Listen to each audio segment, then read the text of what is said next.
Thank you all for joining. So this is a quick discussion on the ONAP CDS project and how we're planning to integrate with AAF. We have today John from AAF, and he's going to give us a little bit more background on AAF and how we can achieve this integration.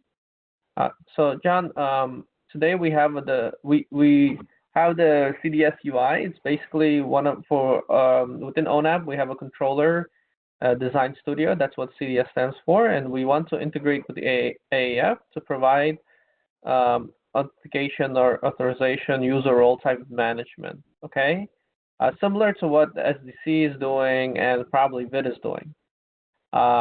So we wanted to get some background of how we should do this integration.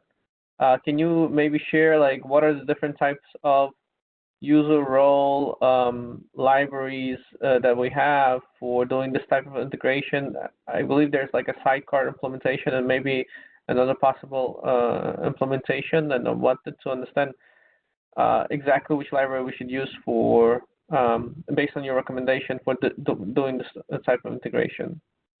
The other thing I think we're using AAF was also for certificate management. And Henry, remember we had like a user story for creation of the CDS namespace, and Jonathan was supposed to do it, but looks like Jonathan has retired from AT&T, and I don't think this will be done. So what I'm thinking of doing, instead of using the CDS namespace for supporting the user role management, we can just use the SDNC namespace that exists already.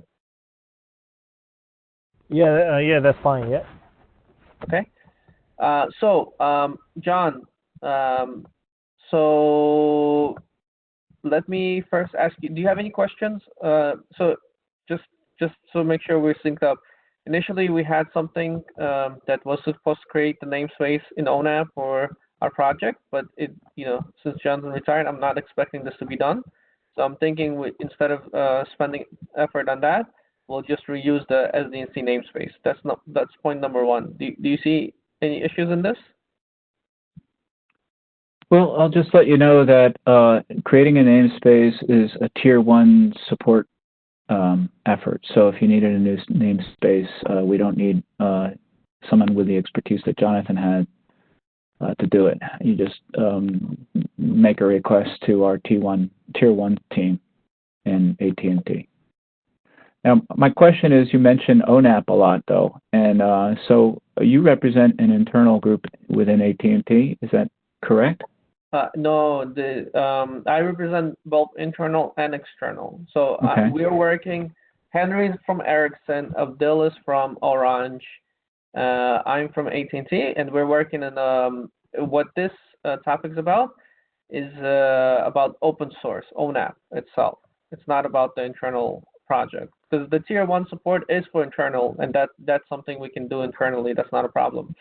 But what Jonathan was supposed to create is for open source, this namespace. And since he retired, I don't expect this year probably to be completed, which is okay. I think we can just reuse the current namespace that exists already in open source. Yeah, like I said, the task of creating a namespace doesn't require his expertise, so you're not dependent on a single person to do that. If you're operating within a deployment of your own, the ONAP deployment, then there's I'm not. So let me clarify a couple things. I did assume that this was a conversation within AT&T, and I'll readjust it easily. The other thing that I'll point out is that I'm new to the project, very new, maybe 5 months, and there's going to be some areas that I can't speak off the top of my head with, and I'll let you know what they are. But and among those are how folks are actually deploying and using ONAP based source code in the wild, okay, outside of AT&T. So I'll answer as best I can. We also had a cohort on our team who's also has left. He was a long-term ONAP adjunct that was with us. He's no longer with us either. and his replacement probably has less knowledge off the top of his head as I do. But we do have some technical expertise in our back office, and we can, answer deeper questions as you might have them. So I'm not too worried about that. I just want to make sure that that I would have to come back to you if you gave me some questions that were over my head right now. And I don't mind the questions. I like learning more things about how this all works. So keep them coming. As far as this detail here, as I'd like to repeat that creating a namespace is not a huge infrastructural change. It's essentially adding data into the database. The user interface that comes along with ONAP it's a GUI. You could administrate your namespaces that way, depending on how your DevOps team is structured. They might have rights to be able to create a namespace and follow along the instructions on how that is done.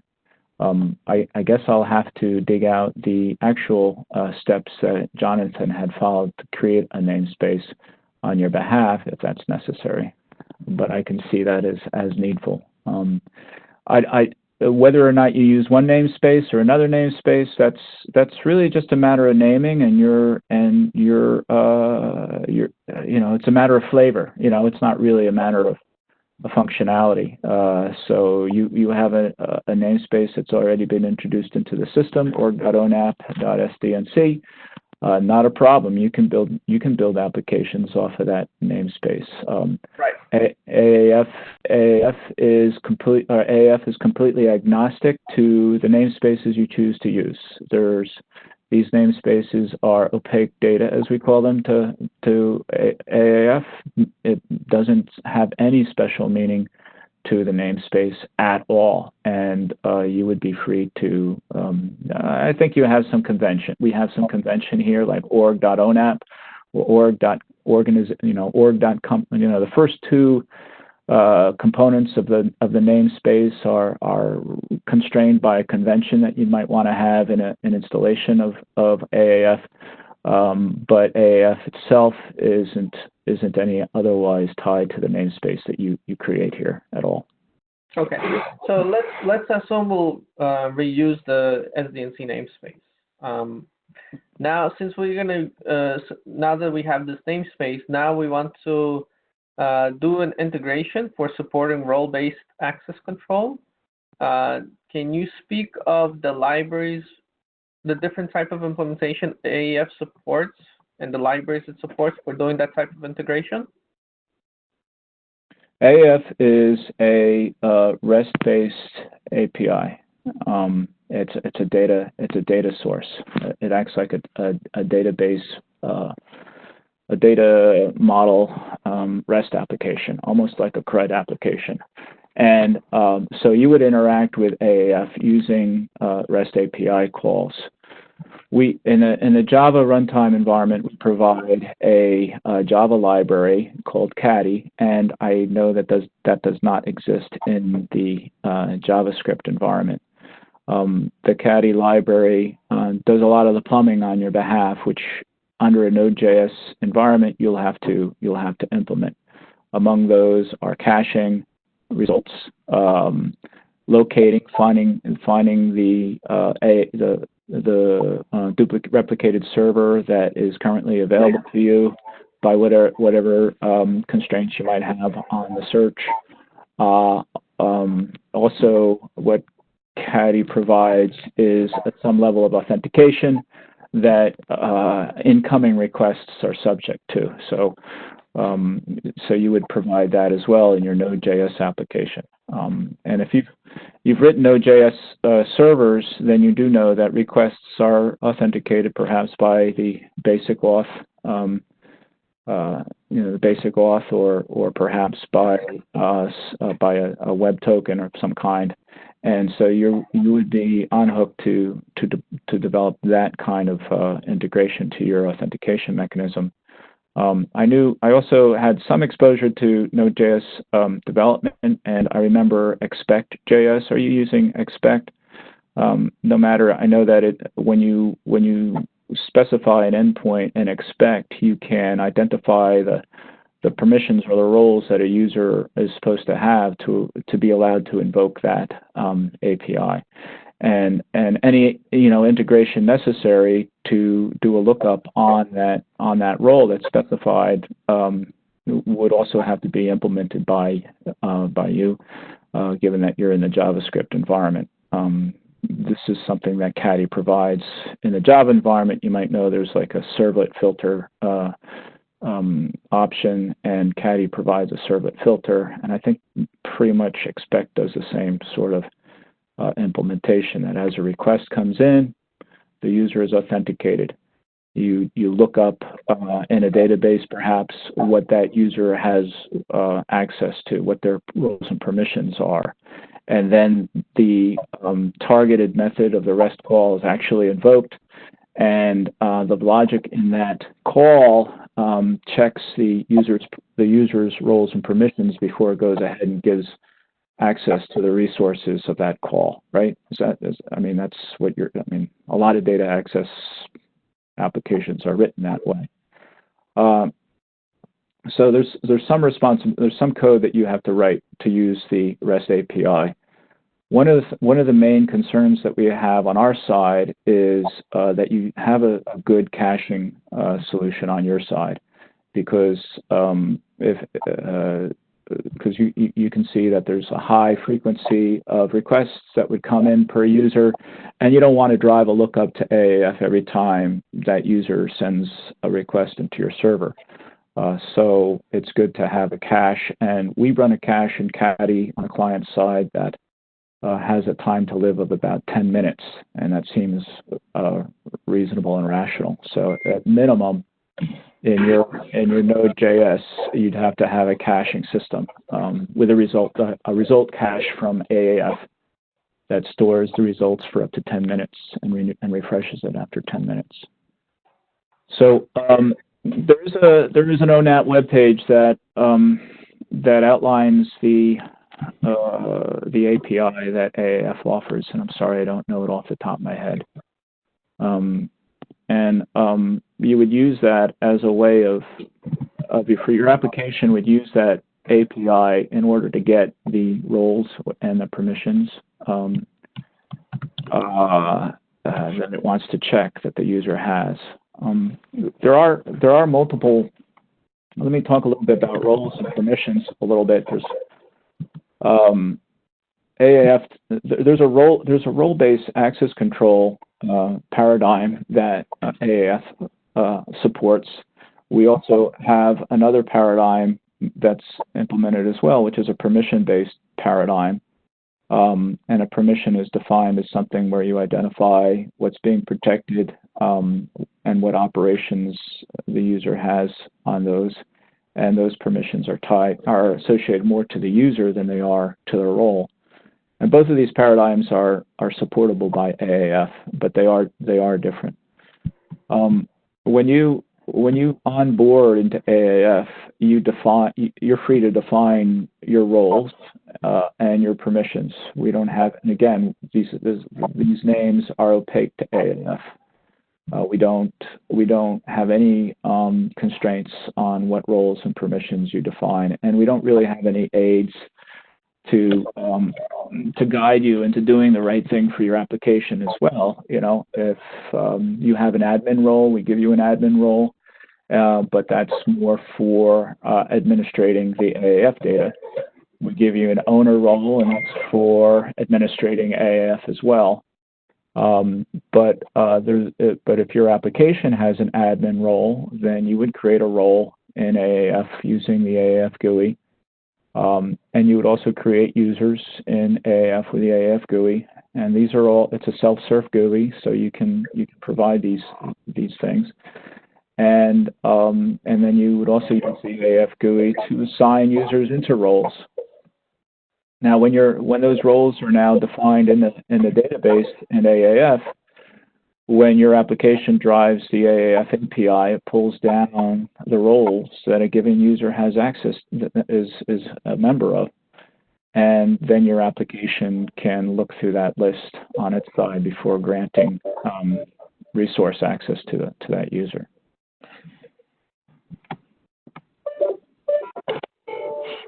Okay, so what we're saying is that there are two different paradigms, one that's role-based and one that's more user action-based, right? Permission access-based for supporting different authorization of execution of different commands. Mm-hmm. The other thing we're saying, there are different APIs. There's from what I can see, there's a Shiro-based repo and a sidecar-based repo in ONAP today. The Shiro-based repo, do you recommend to use the Shiro-based repo for execution of these different set of permissions? Well, Shiro is a wrapper around our REST API. Shiro is actually a Java implementation, as far as I know. I didn't know it existed under JavaScript. So you would have to run it as a sidecar, apparently. But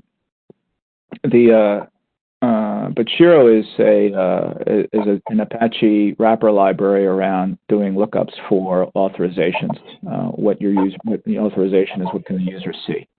And I'm sort of agnostic to whether to use it or not. But it is a simple layering delegation in the same way that perhaps SLF4J is to logging. Okay, that it's sort of a facade that your application can use and be isolated from changes to your authorization framework that's underneath it. So I think if that's your design goal, and maybe it's not, given that you're from Node.js and you're not developing Java, maybe it doesn't make sense, but it might be your easiest path to have a sidecar, because I think the ONAP AAF's sidecars are based on Shiro. So yeah, I'd have to recommend it. I'd have to suggest that that's the path for you. And the sidecar implementation, right? Yeah. I see. Okay. All right. So then we'll have to take a look at the sidecar implementation itself then. Yeah. Okay. So Henry, from your for you, remember we had one user story to complete the certification? Yeah. Can we use the SDNC namespace to do that, to complete that user story? So previous what I have done is using the kind of like the CDS UI to fetching from the AAF server some of the certificate, and then using the certificate for more like the secure HTTP. So that was done previously, and I'm using the default AAF username and password. I think it's like something like just one moment.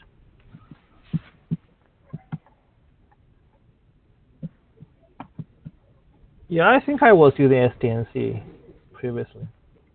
Oh, you already are using SDNC? Okay. So, but I remember Sorry. I think there will be two parts. So the first one is the namespace. I'm already using SDNC. Another part is the way we can fetching the password. We can fetching the certificate from AAF server. That will be different. Do you mind maybe I share the code I did previously? Yeah, go ahead. Yeah, I just maybe share. It might make more sense. Deployment, this one. Can you see my sharing? Yes. Okay.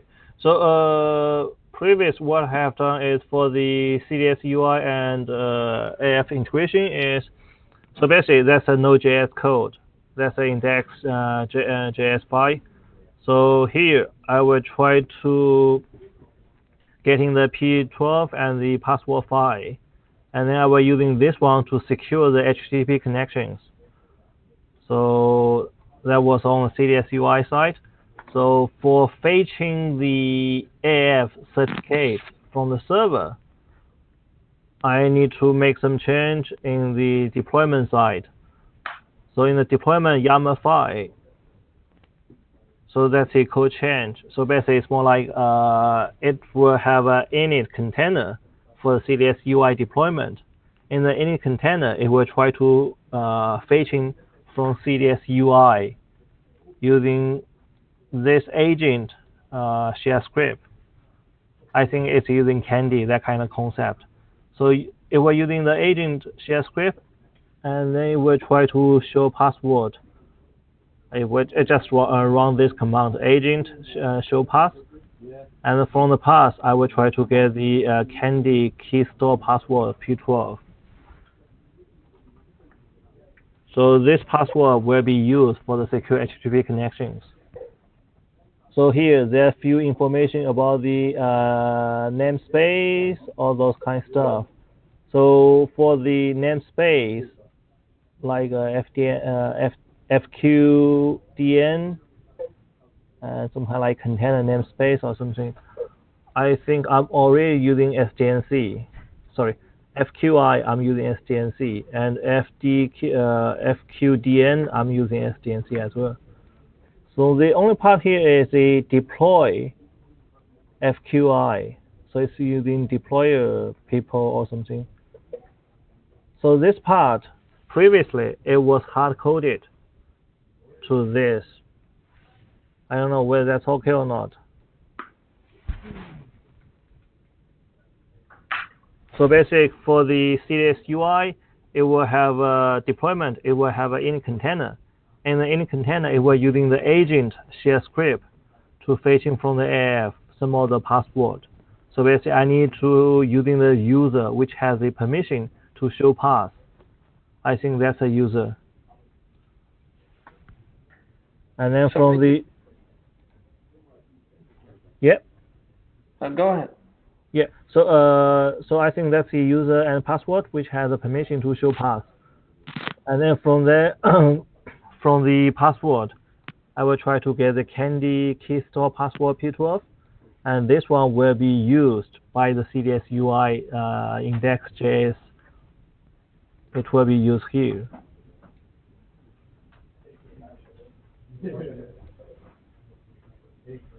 So basic in the init container, I will try to fetching from AF some of the password, and then I put the password into a text file, and then in the CDS UI, I will try to reading from that text file of the password, and then using the password for the secure HTTP connection. So that was done previously, and all those like namespace, it's using SDNC properly. Okay. So it looks like we already are using it. I thought we used something that was temporary and not even included as DNC namespace. But if you already used it, this is good. Yeah, I think the discussion previously is we don't like to using SDNC. We want to using CDS as a namespace and as an application ID or something. So I think that's a main difference. Fine. This is fine.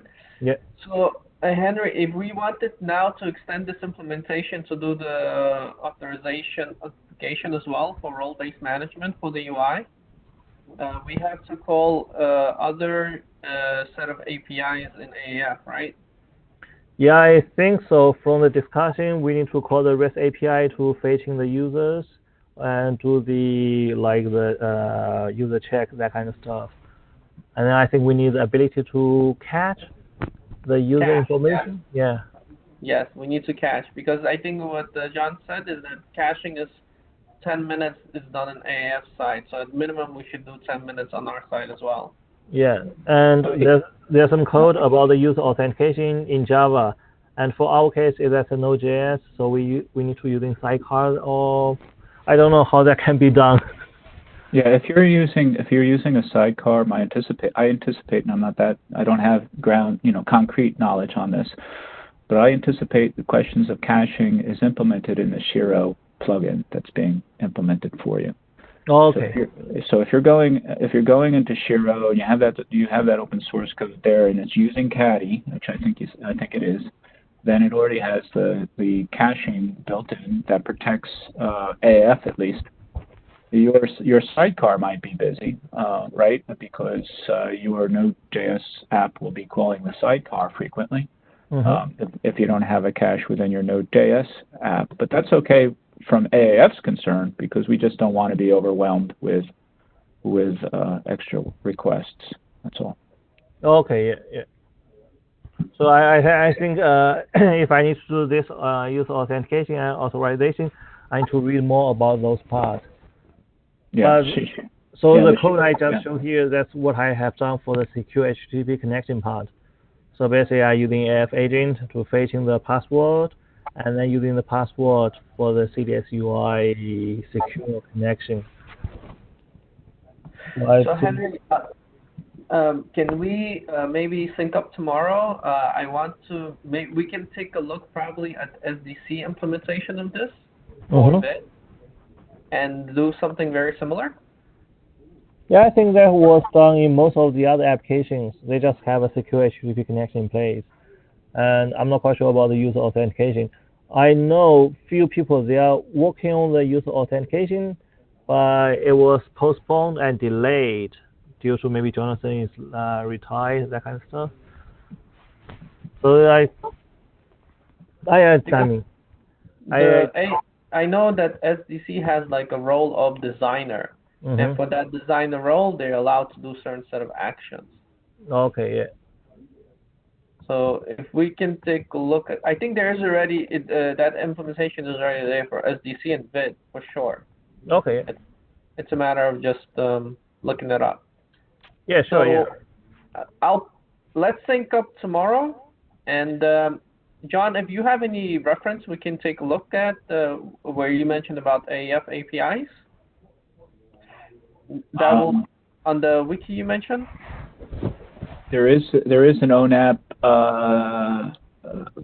There is a contribution of the AAF documents in the ONAP doc pages. To read the docs. Okay, so let me take a look at that and see if I have any follow-ups on that. Yeah. Okay. All right. I think this is perfect. John, if we have any additional feedback, we'll let you know. But I think this gives us, we now have, we made HTTPS work with AAF, and now we're going to extend this implementation to support role-based access control. Okay. All right. Thank you very much, Henry, John, Abdul, for joining, and let's sync up tomorrow. Bye. Okay, thank you. Bye-bye.